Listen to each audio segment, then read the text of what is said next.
Hello everyone. Welcome to my channel study with Prasad. So, ఈ వీడియోలో మనం గ్రూప్ డి నోటిఫికేషన్ రిలీజ్ అయింది.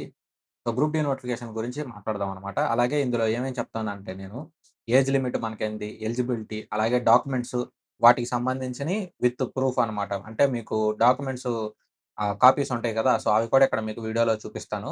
ఏ documents కావాలి ఓబీఎస్‌కి, ఓబీసీకి, ఈడబ్ల్యూఎస్‌కి, ఎస్సీ, ఎస్టీకి వీటికి ఏ సర్టిఫికేట్స్ ఏమేమి ఉండాలో అవి కూడా చెప్తాను.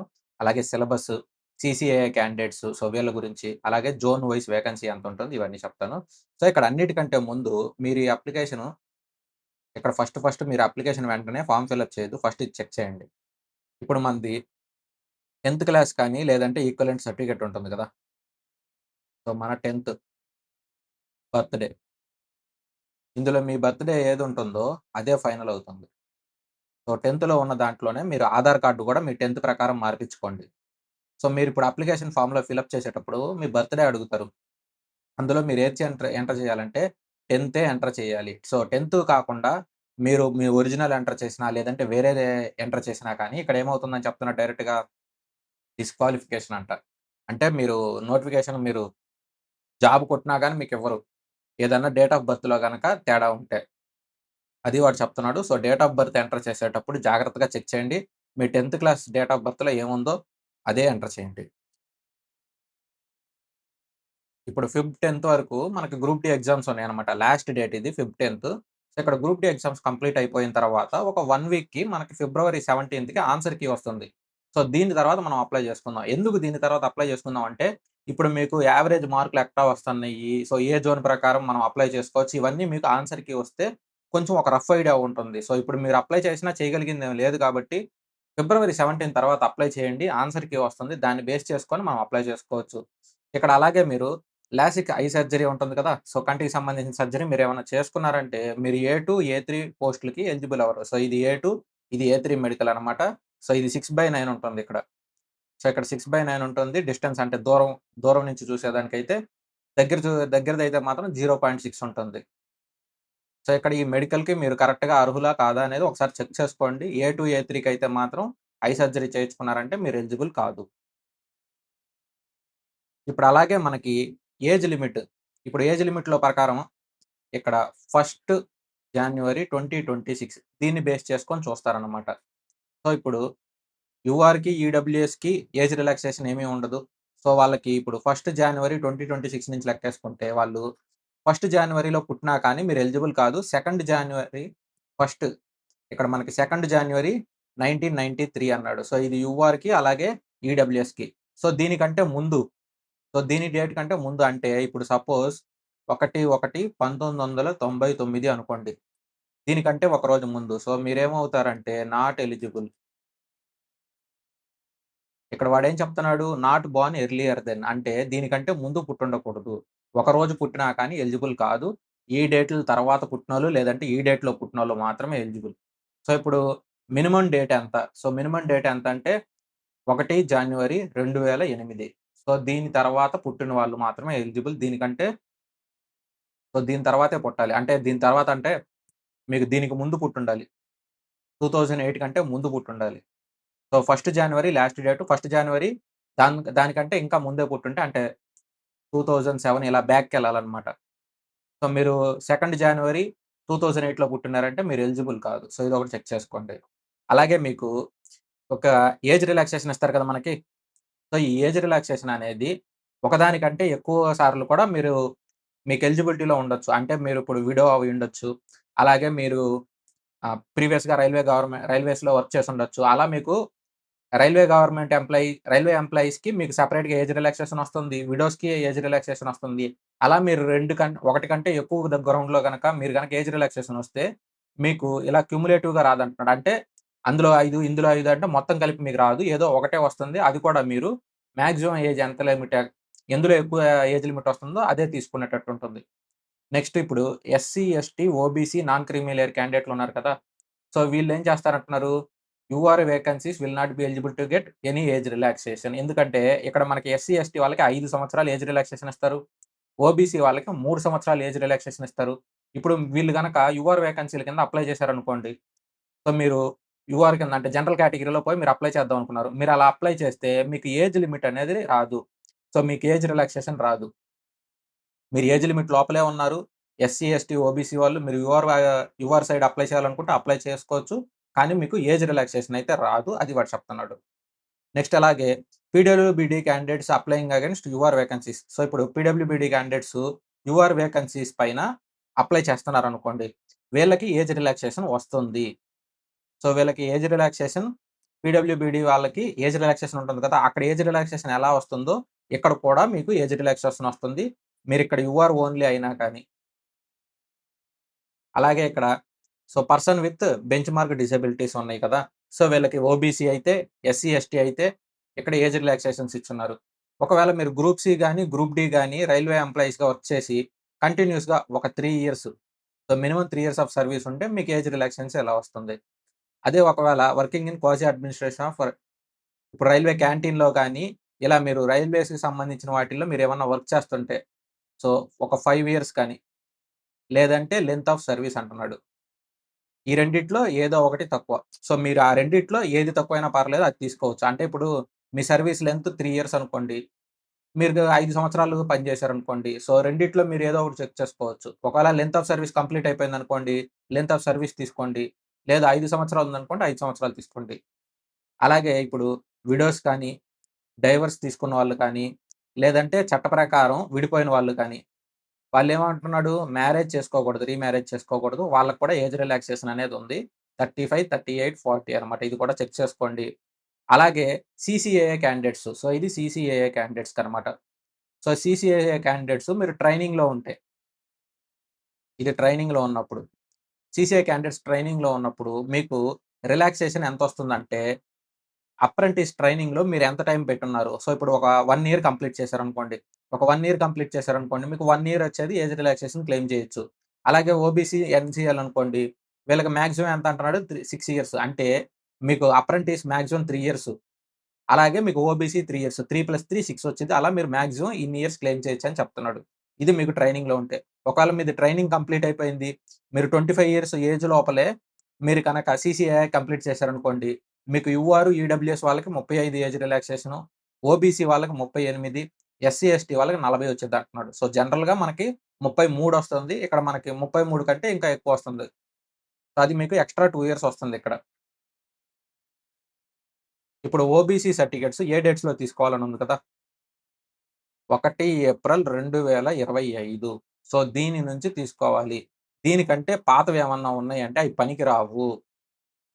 నేనక్కడ వాళ్ళకి చెప్పాను గదా! నేను చూపియను గదా! నేను దొంగ డేట్‌లేస్తాను, అయి జేస్తాను, ఇయి జేస్తాను అన్నారంటే, మీరు డాక్యుమెంట్ వెరిఫికేషన్ ఎళ్ళినప్పుడు వాడు వాలిడ్ కింద తీసుకోడు. అక్కడ మీరు డాక్యుమెంట్ వెరిఫికేషన్ కాడ దొరికిపోతారు. ఇక్కడ మీరేదన్నా దొంగ డేట్‌లేసినా, సంవత్సరాలు అయన్నీ మార్చినా, ఇక్కడ మీరు అప్లికేషన్‌లో మీకు అప్లికేషన్‌లో ఏం జేస్తాడంటే, డేట్ అడుగుతాడు. మీ ఓబీసీ డేట్ అడుగుతాడు. సో, ఓబీసీ గాని, ఈడబ్ల్యూఎస్ గాని డేట్ అడుగుతాడు. డేటు అలాగే నంబర్ అడుగుతాడు. మీకు సర్టిఫికేట్ మీద నంబరొస్తుంది. ఆ నంబర్ అడుగుతాడు. అలాగే డేట్ ఈ 2 అడుగుతాడు. మీరిక్కడ తప్పు ఎంటర్ చేస్తే మీరు ఆ సర్టిఫికేట్ సేమ్ అదే డేట్, అదే నంబర్ ఉన్న సర్టిఫికేట్ తీసుకెళ్ళాలి. అది చెల్లదనమాట. సో, మీరక్కడ ఓల్డ్ సర్టిఫికేట్ తీసుకొనెళ్ళేదను, నేను డాక్యుమెంట్ వెరిఫికేషన్ అప్పుడు కొత్త సర్టిఫికేట్ తీసుకొనెళ్తానంటే చెల్లదు. సో, ఇది ఫస్ట్ ఏప్రిల్ నుంచి 2025 లోపల తీసుకోవాలి. లేదంటే ఇది లాస్ట్ డేట్ మినిమమ్ అనుకోండి. అప్లికేషన్ లోపు. సో, అప్లికేషన్ లోపు తీసుకోవాలి మీరు. ఇప్పటికిప్పుడు మీరు ఫ్రెష్‌గా మీ దగ్గర సర్టిఫికేట్ లేదు ఓబీసీ 1 ఏప్రిల్ 2025 నుంచి ప్రస్తుతం డేట్ లోపు మీ దగ్గర సర్టిఫికేట్ లేదు. పాతయి ఉన్నాయనుకుంటున్నారంటే కొత్తది అప్లై చేయండి. 21 డేస్‌లో వచ్చేస్తాయి మీకు. సో, 21 డేస్ అది కూడా మాక్సిమం. Maximum 21 days. మనకి నెల రోజులుంది. సో, నెల రోజులంటే ఆడతా పాడతా వచ్చేస్తుంది. పోయి అప్లై చేశారనుకుంటే ప్రశాంతంగా వచ్చేస్తుంది మీకు. అలాగే ఈడబ్ల్యూఎస్ సర్టిఫికేట్ ఉంది కదా! ఈడబ్ల్యూఎస్ కూడా మీకు సేమ్ డేటే అప్లై అవుతుంది. సో, దానికంటే పాతయి ఉంటే వాలిడ్ కాదు. ఇక్కడ ఫైనాన్షియల్ ఇయర్ 2024, 2025 అని ఇచ్చాడు. సో, ఫైనాన్షియల్ ఇయర్ 2024, 2025 అంటే 1 ఏప్రిల్ 2024 నుంచి 31 మార్చ్ 2025 అనమాట. సో, ఇప్పుడు ఇదేమవుతుంది మీకు, ఆ సంవత్సరంకి సంబంధించి మీ ఆస్తిపాస్తులేమన్నా ఉంటాయి. సో, ఇన్‌కము, అసెట్స్, మీ ఆస్తి, అలాగే వాటన్నిటికి సంబంధించిన డీటెయిల్స్. సో, ఇక్కడ మనకి 26 కంప్లీట్ అవ్వలేదు గదా! ఇప్పుడు మీరు 1 ఏప్రిల్ 2025 నుంచి 31 మార్చ్ 2026 తీసుకోవాలంటే, ఇది కంప్లీట్ అవ్వలేదు 31 మార్చ్. సో, ఇది తీసుకోరు. సో, దీనికి ముందుదేది ఫైనాన్షియల్ ఇయర్ 2024, 2025. దీని తర్వాత తీసుకుంటారు కాబట్టి, దీని తర్వాత ఎప్పుడు తీసుకుంటారు? ఇది కంప్లీట్ అయిన తర్వాతే తీసుకోవాలి. సో, మీకు 1 ఏప్రిల్ ఈ 2025 తర్వాత నుంచిదే వాలిడ్ అవుతుంది. సో, ఇది మీరొకసారి చెక్ చేసుకోండి. సో, ఇవన్నీ మీరు ఫార్మాట్ కూడా ఎలా ఉంటుందో కూడా మీకు చెక్ చేసి చూపిస్తాను. ఒకవేళ మీరు కనుక ఓబీసీ తీసుకోలేదు. సో, ఓబీసీ అప్లై చేశారు. సో, దొంగతనంగా ఎట్టోకట్ట అప్లై చేశారు. ఈడబ్ల్యూఎస్ కూడా ఎట్టోకట్ట అప్లై చేశారు. కానీ మీరు ఆ క్యాండిడేట్స్ గనక ఈ సర్టిఫికేట్స్ అయన్నీ కరెక్ట్‌గా లేవనుకుంటే మిమ్మల్ని జనరల్ కేటగిరీలో ఏసేస్తారు. మీరు సీబీటీ 1 ఓబీసీతో క్లియర్ చేశారు. సీబీటీ 2 ఏమో జనరల్ కేటగిరీతో కొట్టారనుకోండి. మీరు సీబీటీ 1 ఓబీసీలో కొట్టారు. జనరల్ కేటగిరీలో కొట్టలేకపోయారు గాబట్టి మీకు జాబ్ ఇవ్వరు. మిమ్మల్ని జనరల్ క్యాండిడేట్ కింద కన్సిడర్ జేస్తారు. సీబీటీ 1, సీబీటీ 2 అన్నీ మిమ్మల్ని జనరల్ కేటగిరీలో వచ్చిన కట్ ఆఫ్‌లే కొట్టుండాలి మీరు. ఒకవేళ కొట్టకపోతే మీకు జాబ్ రాదు. సో, జాగ్రత్తగా చూసుకోండి. ఎందుకంటే మార్కులు ఎలా లేదన్నా ఎంతో కొంత డిఫరెన్స్ వస్తుంది. ఒక మార్క్ పోతే జాబ్ కూడా పోయే అవకాశం ఉంది కాబట్టి సర్టిఫికేట్‌లనేవి జాగ్రత్తగా చూసుకోండి. ఒకసారి పెట్టుకున్నారంటే ఈ సంవత్సరం అన్ని 2, 2 నోటిఫికేషన్‌లున్నాయి. అన్నిటికి పనికొస్తాయి మీరు. సో, ఇక్కడ 200 మిగులుద్దాం, 500 మిగులుద్దాం అని జాబ్ మిగిల్చుకోకుండా పోతారు మీరు. సర్టిఫికేట్‌లనేవి జాగ్రత్తగా పెట్టుకోండి. ఇవి అప్లై చేసుకోండి ముందు. సో, ఇవి ఎక్కడ అప్లై చేయాలంటే సచివాలయం, మీ సేవ ఎక్కడ అప్లై చేసినా వాలిడే అవుతుంది. అవి వాటికి సంబంధించినవి కూడా ఇప్పుడు వీడియోలో చూపిస్తాను మీకు. ఇప్పుడు మనకి సిలబస్ ఏమేమి ఉంటుందంటే టోటల్‌గా మనకి గ్రూప్ డీకి 90 నిమిషాలు ఎగ్జామ్ ఉంటుంది. 100 మార్క్స్ ఎగ్జామ్ ఉంటుంది. మ్యాథ్స్ ఏమో 25, రీజనింగు 30 మార్కులు, సైన్సు ఇది ఎంత అవుతుంది మనకి సైన్సు ఓన్లీ 9థ్ అండ్ 10థ్ ఎన్‌సీఈఆర్‌టీ. ఇప్పుడు తెలుగైతే ఒకవేళ తెలుగైతే మీరేం చదవాలంటే తెలుగైతే ఏపీ బుక్స్. మరి తెలంగాణ వాళ్ళేం జేయాలంటే, తెలంగాణ వాళ్ళు గూడా ఏపీ బుక్సే చదవాలి. ఎందుకంటే, మీకు ఏపీ బుక్సే ఎన్‌సీఈఆర్‌టీ అవుతుంది. తెలంగాణ బుక్స్ ఎన్‌సీఈఆర్‌టీ సిలబస్ కాదు. ఎన్‌సీఈఆర్‌టీ సిలబసు, తెలంగాణ సిలబస్ వేరుంది. సో, తెలుగు బుక్స్ ఏమో డైరెక్ట్‌గా ఎన్‌సీఈఆర్‌టీ సిలబసే ఉంది కాబట్టి మీరు ఏపీ బుక్సే చదువుకోవాల్సొస్తుంది. కరెంట్ అఫైర్స్, జనరల్ అవేర్‌నెస్ ఇవన్నీ కలిపేదను మనకెంత అంటున్నాడు 20 మార్కులు. సో, ఇప్పుడు టాపిక్‌లో ఇక్కడ మీకు మెన్షన్ చేసిన టాపిక్‌లు మాత్రమే వస్తాయని కాదు. ఇక్కడ వాడు క్లియర్‌గా ఏం చెప్తున్నాడు, ఇక్కడ మెన్షన్ చేసిన టాపిక్‌లు మాత్రమే కాదు, ఇవి కాకుండా కూడా కొన్ని చాప్టర్‌లున్నయి. ఇక్కడ ఇచ్చింది మీకు జస్ట్ కనిపియడం కోసమే. సో, మీకక్కడ నోటిఫికేషన్‌లో సిలబస్ ఏందని జస్ట్ మీరు తెలుసుకోవడం కోసమే. ఇక్కడ ఎక్సెట్రా అంటే ఇంకా ఎక్స్‌ట్రా ఉన్నాయి అని జెప్పి. సో, అలా అన్నమాట. ఇక్కడ కనపడ్డయి మాత్రమే చదువుకొని పోవద్దు. బుక్‌లో ఉన్నయన్నీ చదువుకోవాల్సొస్తుంది. సిలబస్‌లో అన్నీ ఉంటాయి. ఇప్పుడు పీఈటీ టెస్ట్. సో, ఇప్పుడు మీరు సపోజ్ ఎగ్జామ్ క్లియర్ చేసారు అన్నీ అయిపోయింది. ఆ తర్వాత మీరు మేల్స్ అయితే, ఫీమేల్స్ అయితే ఇక్కడ మీకు ఫస్ట్ వెయిట్. ఫస్ట్ మీరేం జేస్తారు 35 కేజీలు వెయిటు మేల్స్‌కైతే. ఫీమేల్స్‌కైతే 20 కేజీలు వెయిటు. సో, ఇక్కడేం జేస్తాడు 100 మీటర్లు 2 నిమిషాల్లో కొట్టాలి. ఇక్కడేం చెప్తున్నాడు వితౌట్ పుట్టింగ్ ద వెయిట్ అని. ఒకసారి గనక మీరు వెయిట్ తీసుకున్నారంటే ఇంకోసారి కింద పడేయగూడదు. వెయిట్ ఒకసారి మీరు లిఫ్ట్ చేసిన తర్వాత కింద పడేసారంటే మీరు ఎలిమినేట్ అయిపోతారు. సో, ఫస్ట్ మీ చేత వెయిట్‌లు మోపిస్తారు. సో, వెయిట్‌లో కనుక డిస్‌క్వాలిఫై అయ్యారనుకోండి మీ చేత రన్నింగ్ కొట్టిచ్చరు. సో, వెయిట్‌లతోటే అయిపోతుంది మీది.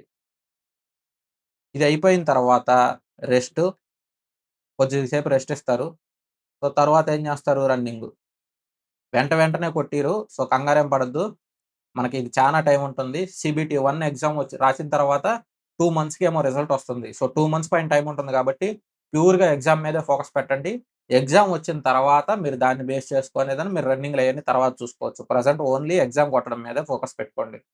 సో, ఇక్కడ బాయ్స్‌కైతేనేమో 1000 మీటర్స్ అంటే కిలోమీటరు 4 నిమిషాలు 15 సెకండ్‌లో కొట్టాలి.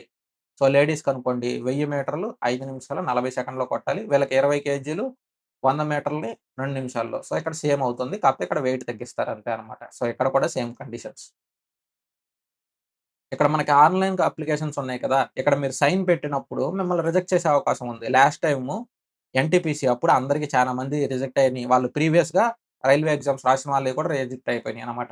ఎందుకు ఇలా రిజెక్ట్ అవుతున్నాయి అంటే, ఇక్కడ మీరేం చేస్తారంటే పేపరు మీరు రఫ్ పేపర్‌లో యాడో కాడ సైన్ పెట్టేసేదని ఆ పేపర్‌లతో అప్‌లోడ్ చేస్తారు. వాడిక్కడ నీట్‌గా ఏం చెప్తున్నాడు, నాన్ వైట్ బ్యాక్‌గ్రౌండ్ ఉన్నది తీసుకోకూడదు. సో, ఇక్కడ మీరేం చెప్తున్నాడంటే వైట్ బ్యాక్‌గ్రౌండ్ ఉన్నది మాత్రమే తీసుకోవాలి. అలాగే బ్లాక్ ఇంక్ కాకుండా వేరేది తీసుకోకూడదు. ఓన్లీ బ్లాక్ ఇంకే తీసుకోవాలి. సో, ఇప్పుడు బ్లాక్ పెన్ను. అది కూడా బాల్ పెన్. అది కూడా వైట్ పేపర్‌లో సైన్ పెట్టాలి. సో, బ్లాక్ పెన్ను, అది కూడా బాల్ పెన్ తోటి వైట్ పేపర్‌లో సైన్ పెట్టేసేదని మీరు చెయ్యాలి. సో, మీరు అప్లై చేసేటప్పుడు ఇవన్నీ ఏదైనా నెట్ సెంటర్‌కి వెళ్లన్నా చేయండి. సిస్టమ్ దగ్గర వాళ్ళ దగ్గర యూజ్ చేసుకొని వాళ్ళ మీద ఆధారపడొద్దు. మీకన్నీ క్లారిటీగా తెలుసనుకుంటేనే నెట్ సెంటర్‌కి పోయి అప్లై చేయండి. లేదంటే ఫ్రెండ్‌ది ల్యాప్‌టాప్ తీసుకోండి. ఆల్రెడీ ఎవరన్నా అప్లై చేసుంటే వాళ్ళ దాన్ని బేస్ చేసుకొని అప్లై చేయండి. చిన్న చిన్న మిస్టేక్స్ వల్ల మీరు అప్లై చేసేదానికి మిస్ అయిపోతారు. కొంతమంది ఏం చేస్తారంటే సిగ్నేచర్ అంటే మీ పేరు రాస్తారు. మీ సైన్ వేరుంటుంది. మీ పేరు వేరుంటుంది. ఇక్కడ మొత్తం ఏం చెప్తున్నాడు, మొత్తం క్యాపిటల్ లెటర్‌లో రాయకూడదు. సో, ఇప్పుడు నా పేరు ప్రసాద్. సో, PRASAD ప్రసాద్ అని జెప్పి ఇక్కడో గీత గీసి 2 సుక్కలు పెట్టేది నీదే సైన్ అంటే అది అవ్వదు. ఇట్ట పెద్ద పెద్ద లెటర్‌లో క్యాపిటల్ లెటర్స్‌లో రాసారంటే మీది తీసేస్తారు. అది వాడదే చెప్తున్నాడు. సో, ఇక్కడ మీది రన్నింగ్ నార్మల్‌గా ఇప్పుడు సైన్ ఉన్నది సైన్ లెక్కన పెట్టేసేసేయండి. మీకు సైన్ అలవాట్లేదు మీరు నార్మల్‌గా ఎలా పెడతారనుకుంటే అలాగే సైన్ పెట్టండి. కాకపోతే మొత్తం క్యాపిటల్ లెటర్స్‌లో రాయొద్దు. మీది రిజెక్ట్ అవుతుంది. లేదంటే తక్కువ రిజల్యూషన్ తోటి. సో, మీది మరీ అసలకి ఏం కానరావట్లేదు సరిగ్గా. ఇమేజ్ కానరావాలి కదా! మీరు సైన్ పెట్టారు. ఆ సైన్ కానరావాలి. సైన్ కానరాకపోతే రిజెక్ట్ చేసేస్తాడు. ఒకవేళ మీరు సైన్ గనక సగం సగమే పెట్టారు. లేదంటే సగమే కనపడుతుంది మీ సైన్. సగం కనపడట్లేదు. అప్పుడు మీది రిజెక్ట్ చేస్తాడు. ఇప్పుడు మీది సైన్ గాకుండా వేరే ఇమేజ్‌లు గూడా కొంతమంది ఏం జేస్తున్నారంటే బై మిస్టేక్‌లో ఎందుకంటే ఫోల్డర్‌లో అన్నీ ఉంటాయి కాబట్టి సైన్ గాకుండా వేరే ఇమేజ్‌లు గూడా అప్‌లోడ్ జేస్తున్నారు. అవి పోతాయి. ఒకవేళ మీరు సైన్ అప్‌లోడ్ చేయకుండా ఉట్టి బ్లాంక్ డాక్యుమెంట్ పెట్టినా అప్పుడు పోతుంది. మీరు థంబేసినా గాని పోతుంది. మీరు సైనే పెట్టాలి. థంబేస్తే వాలిడ్ గాదు. ఇప్పుడు సైన్ మీదే పెట్టాలి.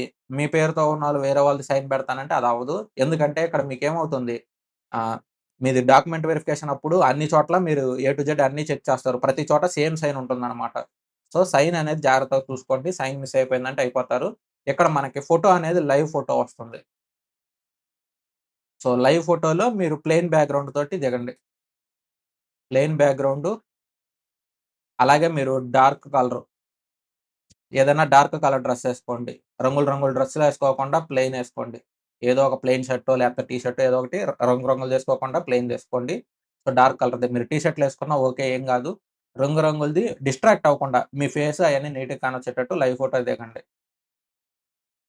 సో, ఇప్పుడు ఇదేంటంటే మనకి ఎస్సీ క్యాండిడేట్స్‌దనమాట. సో, ఎస్సీ, ఎస్టీ క్యాండిడేట్స్‌ది మనకి సెంట్రల్ గవర్నమెంట్ ఫార్మాట్. సో, ఒకవేళ మీకిది మీ దగ్గర మరీ ఓల్డ్‌దుంది చినిగిపోతుందనుకున్నారంటేనే కొత్తది తీసుకోండి. ఇవి ఓల్డ్‌ది కూడా వాలిడే.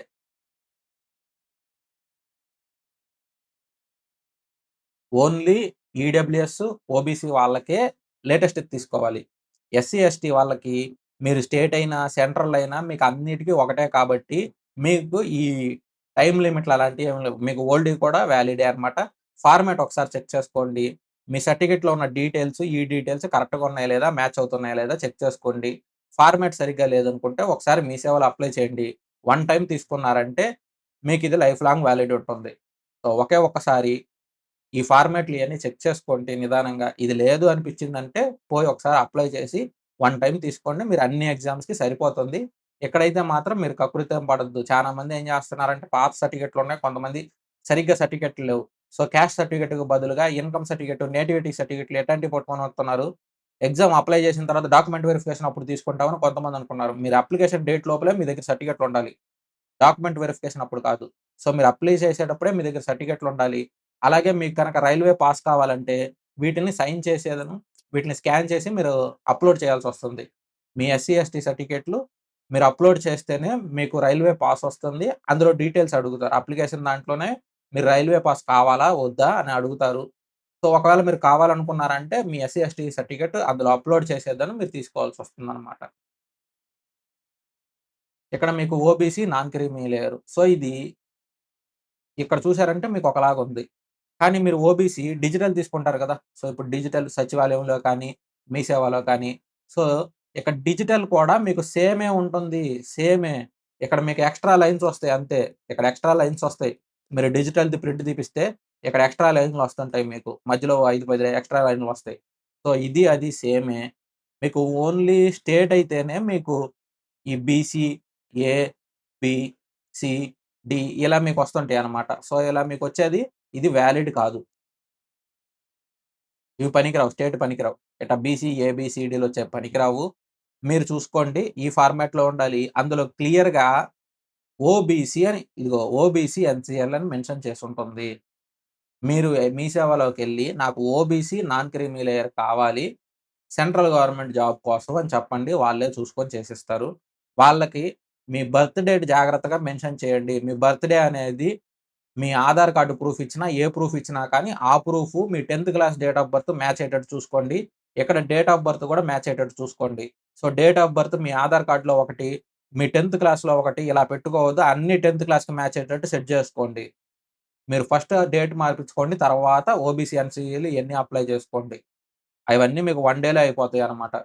ఓ మీకు డేట్ ఆఫ్ బర్త్ మార్పియడం అనేది ఫాస్ట్‌గానే అయిపోతుంది. ఓబీసీ, ఎన్‌సీఎల్ కొన్ని డేస్‌తో వస్తుందనమాట.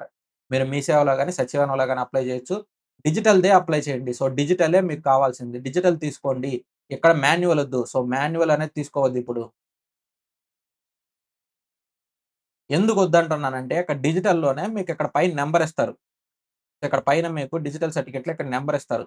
ఇవి మీరిక్కడ అప్లికేషన్‌లో ఎంటర్ చేయాలి. ఇవి అప్లికేషన్‌లో రాయాలి. వీటికి సంబంధించిన సో, మీ సర్టిఫికేట్‌లో డిజిటల్ సర్టిఫికేట్‌లో పైనుంటుంది ఇక్కడ నంబరు. ఆ నంబర్ రాయాలి. ఈ సర్టిఫికేట్‌కి సంబంధించిన నంబరు. మాన్యువల్‌లో ఉండదు. సో, మాన్యువల్‌లో ఉండదు. మీరు ఆ నంబర్ ఎంటర్ చేయకపోతే మీ అప్లికేషన్ ఫార్మ్ తీసుకోదు.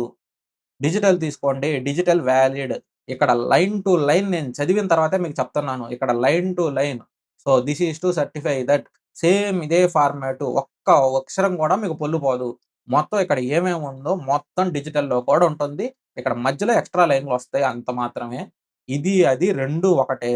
ఇక్కడ మీకు డిజిటల్ మీ సేవలో కానీ, గ్రామ సచివాలయంలో కానీ మీరు అప్లై చేయండి. అదొస్తుంది. అది వాలిడే అనమాట. సో, కొంతమంది ఏం చేస్తున్నారంటే ఇక్కడొకలాగుంది, అక్కడొకలాగుంది అనుకున్నారు. ఇక్కడ అన్నీ ఏమున్నాయో సేమ్ అదే ఉంటుందనమాట.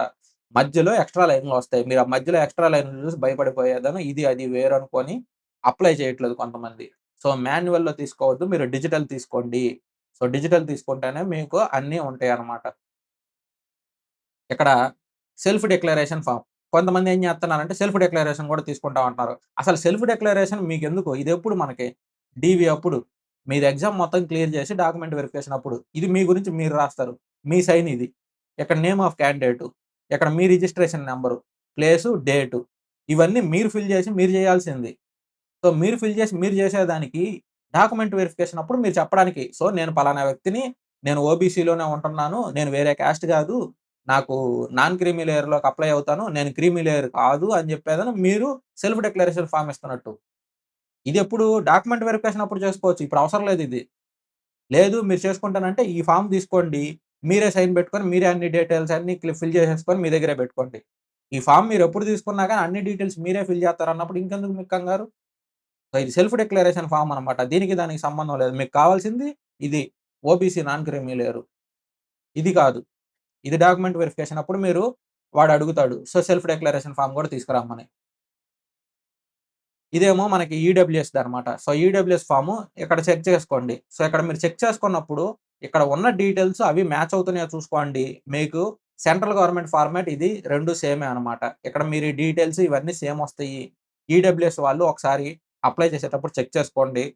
కొంతమంది సెంట్రల్ గవర్నమెంట్‌లో ఈడబ్ల్యూఎస్ ఉన్నారు. స్టేట్ గవర్నమెంట్‌లో యూఆర్ ఉంటున్నారు. అలాంటి వాళ్ళకి రాదు. మీరు సెంట్రల్ గవర్నమెంట్‌లో ఈడబ్ల్యూఎస్ ఉండి, స్టేట్ గవర్నమెంట్‌లో యూఆర్ వచ్చేవాళ్ళంటే, ఒకసారి మీరు మీ సేవకు పోయేదాను, అలాగే మీరు ఎంఆర్ఓ ఆఫీస్ దగ్గరికి పోయి వాళ్ళని కలిసేదాను ఇయన్నీ వాళ్ళకి ఎక్స్‌ప్లెయిన్ చేయాల్సొస్తుంది. వాళ్ళు మీరు డైరెక్ట్‌గా అప్లై చేస్తే తీసుకోరు. సో, ఇలా ఉంది. మనకి సెంట్రల్ గవర్నమెంట్ ఎగ్జామ్‌కి మాత్రమే నేను అప్లై చేస్తున్నా. అవన్నీ మీరు తీసుకొని వాళ్ళతో మాట్లాడి, ఒకవేళ మీకు తెలిసిన వాళ్ళు ఎవరన్నా పెద్దవాళ్ళు ఉన్నారంటే వాళ్ళని తీసుకొని ఎళ్ళండి. లేదంటే ఎక్కువ డేస్ మిమ్మల్ని తిప్పుతూ ఉంటారు. సో, ఈడబ్ల్యూఎస్ ఫార్మ్ అనేది తీసుకోండి.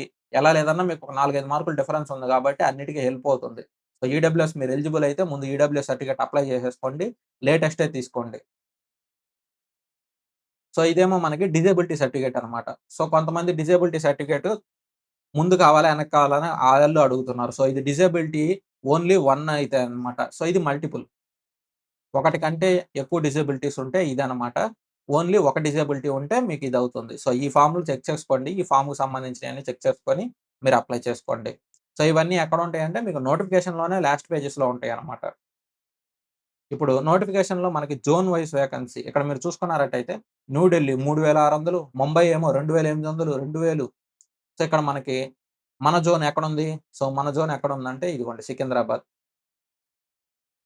సో, సికింద్రాబాద్‌లో 1000 అలాగే చెన్నై ఉంది. సో, చెన్నైలో కూడా 1000 ఇంకేమున్నాయి మనకి? ఇక్కడ అన్నిటికంటే తక్కువలో హుబ్లీ ఉంది. సో, హుబ్లీలో 90 ఉన్నాయి. నెక్స్ట్ భువనేశ్వర్. భువనేశ్వర్‌లో 800. మీరు చానా మంది ఏం జేస్తారంటే, ఇప్పుడు సికింద్రాబాద్‌లో 1000 ఉన్నాయి. ఇక్కడ న్యూ ఢిల్లీలో ఏమో 3600 ఉన్నాయి. నేను బోయి న్యూ ఢిల్లీలో అప్లై జేస్తాను. నాకు కట్ ఆఫ్ తక్కువ ఉండిద్ది. నాకు జాబ్ వచ్చిద్దనుకుంటారు. ఇప్పుడు నార్త్ ఇండియా వాళ్ళు మొత్తం మెయిన్ సిటీలన్నిటిలో బాగా చదువుకునేవాళ్ళు, బాగా రాసేవాళ్ళందరూ నార్త్ ఇండియాలో గట్టిగానే ఉంటారు.